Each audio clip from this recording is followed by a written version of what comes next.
Welcome to the What to Read Next podcast. In this podcast, your host, Lori Amin, will interview published authors to chat about their work, journey to getting published, and their book recommendations. If you share a passion for books and always looking for your next read, then join us. Hi, Michelle. Welcome to What to Read Next podcast. Thank you so much for having me. I'm glad to be here. I'm so excited to have you here. So tell us a little bit about yourself. So I am a romance writer. I have been writing, Wildflower Season, the book we're going to be talking about, is my 36th book published with Harlequin and my 41st overall. So it's really exciting to get to make a living doing this thing I love. I am originally from the Midwest, but I've spent over half my life now in Colorado. And I love the mountains. I love walking. I don't love skiing, which makes me a little bit of an anomaly out here. But mostly I love to be in front of my computer or reading. So I'm excited to talk books today. Oh my gosh, I'm excited to talk books with you. And congratulations on all those books you published. That's like a huge feat, you know? Thank you. That's amazing. So let's chat about romance reading and romance writing.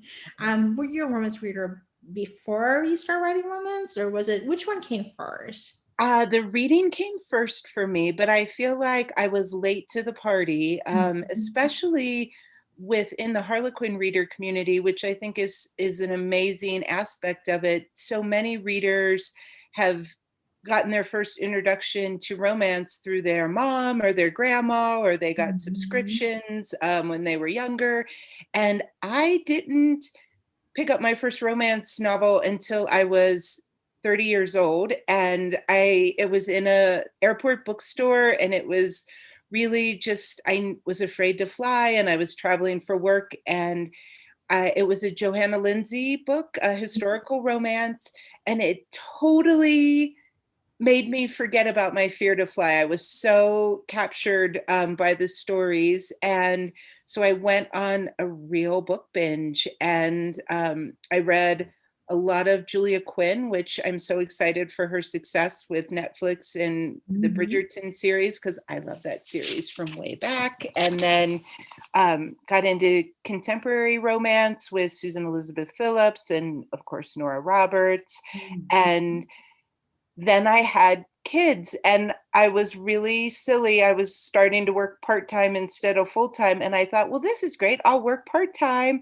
I'll have 2 babies and I'll write on the side. Like, my babies will sleep all day. I don't know what I was thinking. But at that point, I knew the stories. I had always liked to write, and I had always been an avid reader. And I realized the stories that were in my head were romance plots. And so I thought, this is what I want to do with my life. And so it was sort of, spotty at first. And I joined Romance Writers of America and my local writing groups. And I learned a lot about craft and just kept plugging along. And eventually, when my youngest daughter started kindergarten, I told myself, this is it. You've either got to make this work or you've got to go out and get a real job again. And that's when I got my first publishing contract. So I've been going full steam since then, but I feel lucky to have, to be able to make a living at this thing that I love to do more than anything. I love this so much. Yes. I love your journey. Like, discover romance. I discovered romance late in life too. So it's like a process of like, you discover this whole genre, and there's like all of these authors are prolific and they write great stories, and no one happily ever after. It's mind blowing. And I thought, oh my gosh, why did I spend all of this time reading these really downer books that were beautiful, but I love a happily ever after. So yeah, it was, I think the romance genre is just, amazing for that sense of hope that it gives readers.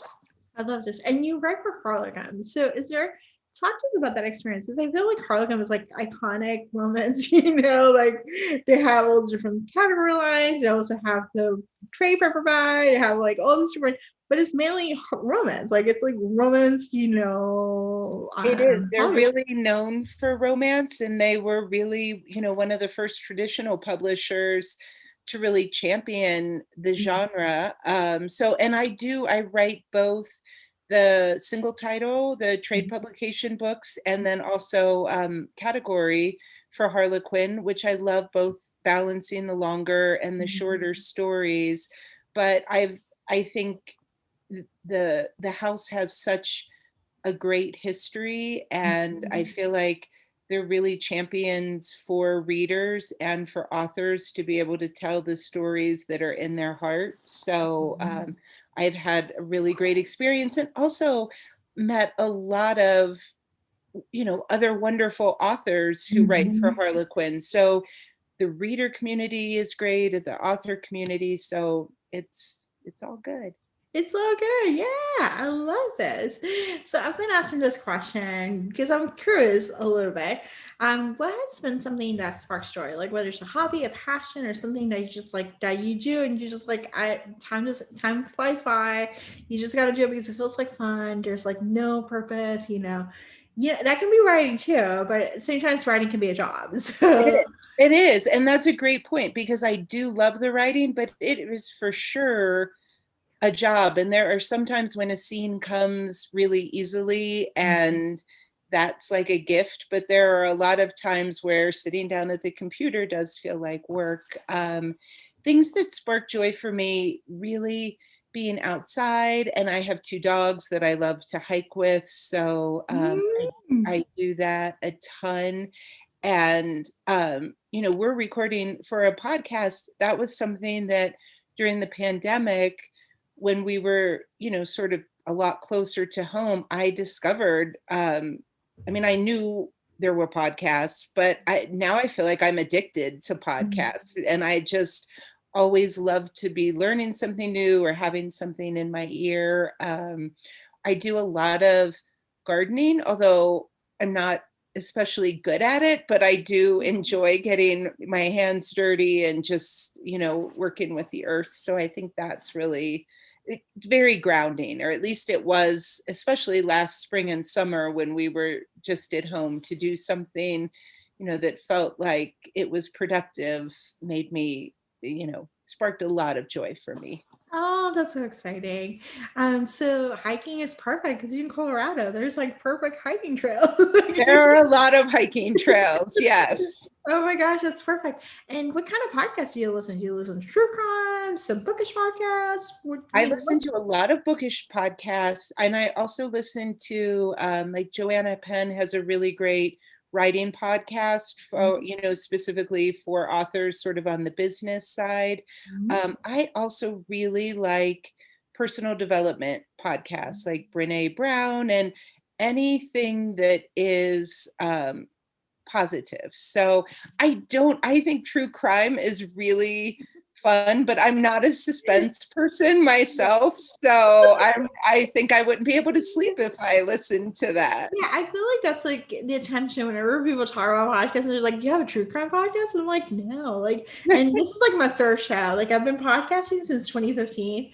And like I started with self-help, personal development, and just kind of like just asking those questions. I was like, what Right. sparks joy? What gets you outgoing? Like, what do you do for fun? What do you do for out of your comfort zone? And that's like my happy medium of like asking those questions. Like and getting to talk to other people. But I feel like true crime, I'm like, I'm a scaredy cat. Like I won't be able to go to sleep. Like I'm like, That's this girl don't exactly how wake I me. am. So but I'm glad. I love this recommendation. So awesome. So how's it been writing in the pandemic? Has it been any easier, any different? I think for me, and again, it feels like I don't think any of it expected the world to change as much as it has, or for as long as it had. When it first started, I was used to working at home, and my husband works out of a hospital, Mhm. and my kids are in high school. So I was used to being at home and doing my thing. And I kind of joked with them when the first lockdown happened that I wasn't sure what they thought I did here all day, but clearly it wasn't working because they couldn't seem to get that, I had a job too. When they were here, it was like, oh, okay, we're all here and we're not in school and the hospital's shut down. And I was like, yes, but I've still got deadlines. So I think the good thing about it was it really got me a lot more focused. Because when I was here all day, it was like I had all the time in the world. And then when my family was here, I didn't want to ignore them. I like them. And so, I got a lot more focused on writing sprints and doing these really focused periods of time. And then I have a group of writer friends here in Colorado where I live that pre-pandemic we would meet a couple times a month at a coffee shop or Panera and work together all day. And so now we've transitioned into doing sprints via text and really keeping in contact with each other.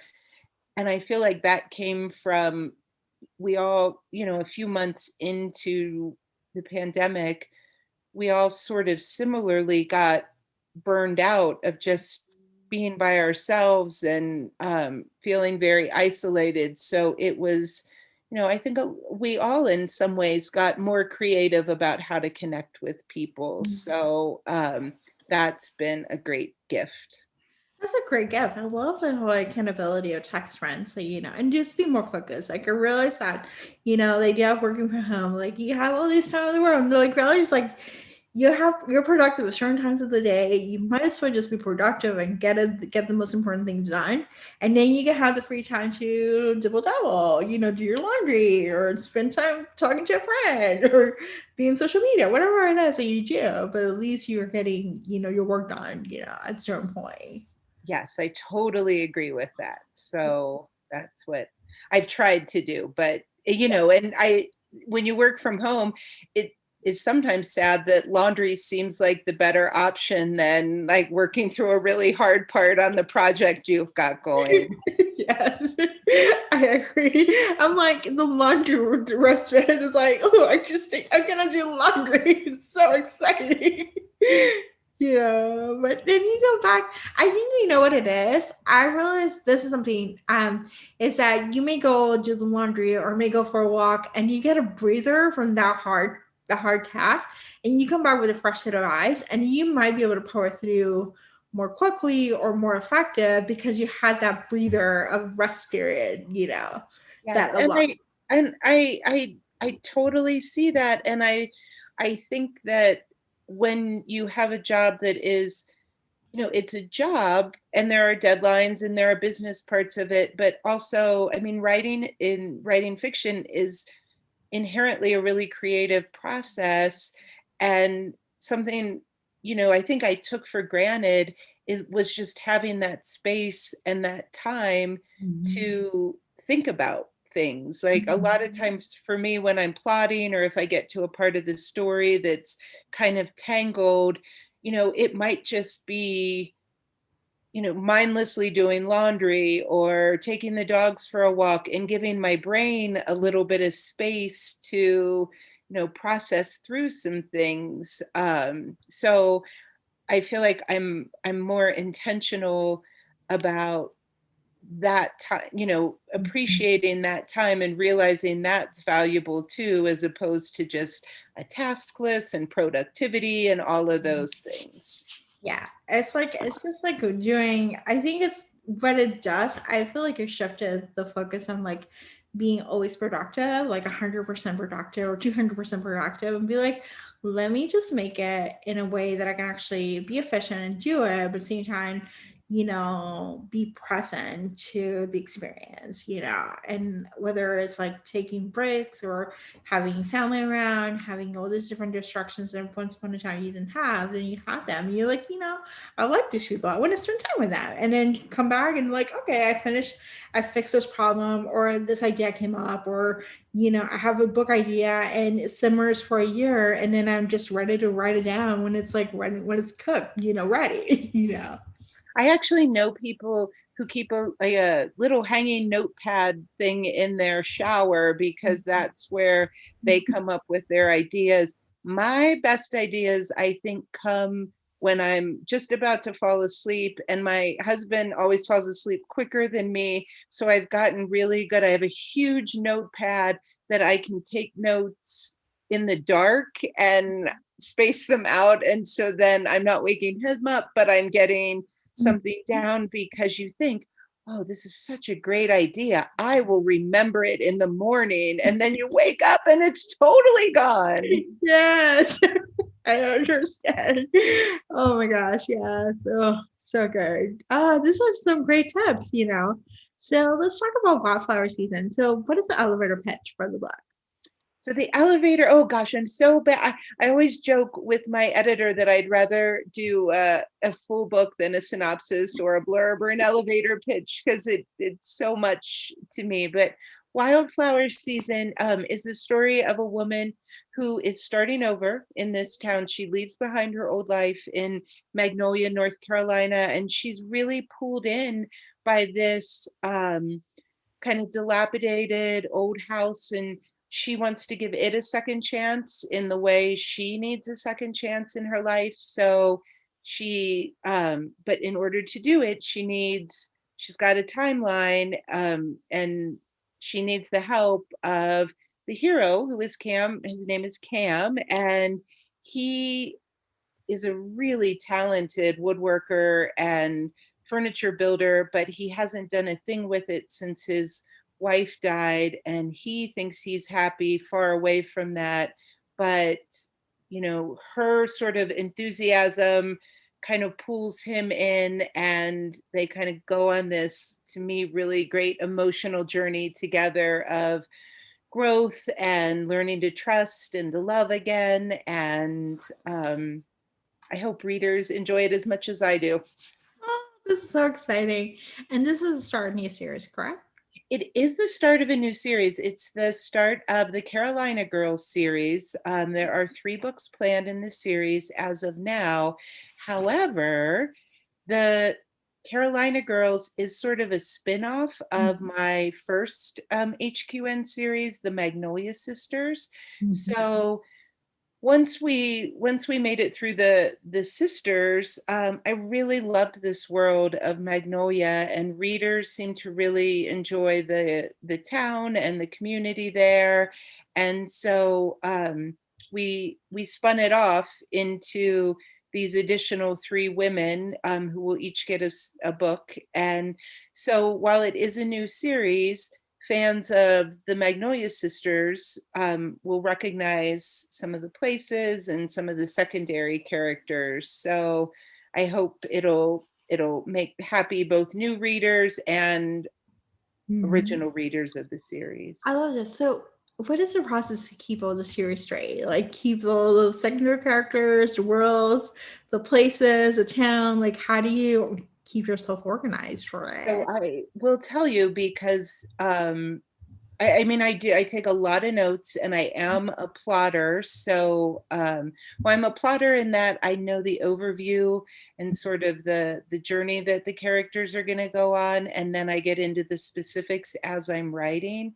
But when I started the Magnolia series, I did find a really lovely woman who does series Bibles for authors, and so she really helped me because there are a lot of secondary characters. And when you spend, 6 books in a town, there's a lot of details and timelines. So she really helps me with that.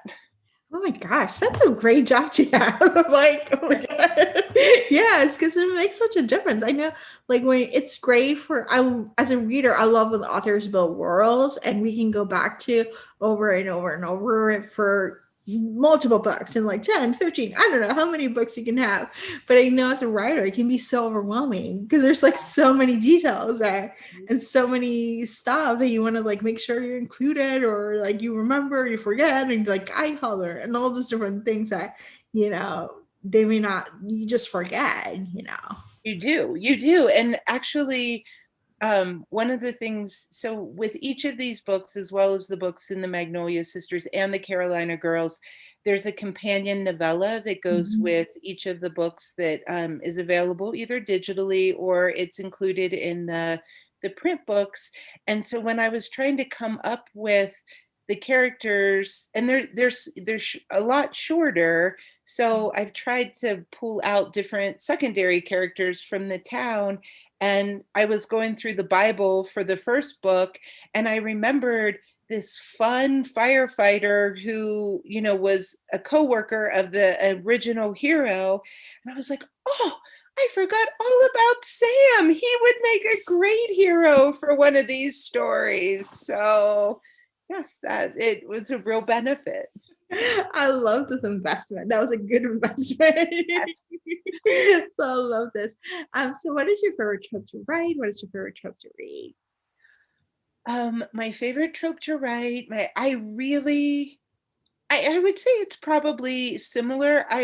And it's kind of two sides to the same coin. I love enemies to lovers because I think there's so much, I love all that banter and sort of the will they, won't they of the start. But then I also love friends to lovers because I think there's sort of a sweetness about that when a relationship starts as friendship.